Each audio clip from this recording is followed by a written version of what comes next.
भूमिपूजनानंतरच रस्ता खराब, 40 लाखांच्या कामाच्या दर्जावर प्रश्नचिन्ह। महाराष्ट्र शासनाच्या नगरविकास अंतर्गत शेवगाव नगर परिषद हद्दीत सुमारे 40 लाख रुपये खर्च करून करण्यात आलेल्या रस्त्याच्या काँक्रिटीकरणाच्या कामावर गंभीर प्रश्नचिन्ह निर्माण झाले आहे। भूमिपूजनानंतर काहीच काळात संबंधित रस्ता खराब झाल्याचे समोर आले असून नागरिकांमध्ये तीव्र नाराजी व्यक्त होत आहे। या कामाचा शुभारंभ आमदार मोनिकाताई राजळे यांच्या हस्ते मोठ्या उत्साहात करण्यात आला होता।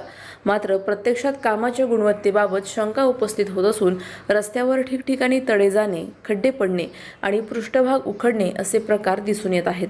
स्थानिक नागरिकांच्या म्हणण्यानुसार काम करताना निकृष्ट दर्जाचे साहित्य वापरण्यात आले असावे, त्यामुळे एवढ्या मोठ्या निधीचा वापर होऊनही रस्ता अल्पावधीतच खराब झाल्याने प्रशासनाच्या कार्यपद्धतीवर प्रश्न उपस्थित केले जात आहेत। दरम्यान या प्रकरणाची सखोल चौकशी करून दोषींवर कारवाई करावी, तसेच रस्ता तातडीने दुरुस्त करावा अशी मागणी नागरिकांकडून होत आहे। नगर परिषद प्रशासनाने याकडे गांभीर्याने लक्ष देऊन योग्य ती पावले उचलावीत अशी अपेक्षा व्यक्त केली जात आहे। अधिक माहितीसाठी स्टार इंडिया 1 न्यूज पाहत रहा। चॅनलला सबस्क्राइब करा आणि अशाच अपडेट्ससाठी बेल आयकॉन दाबा।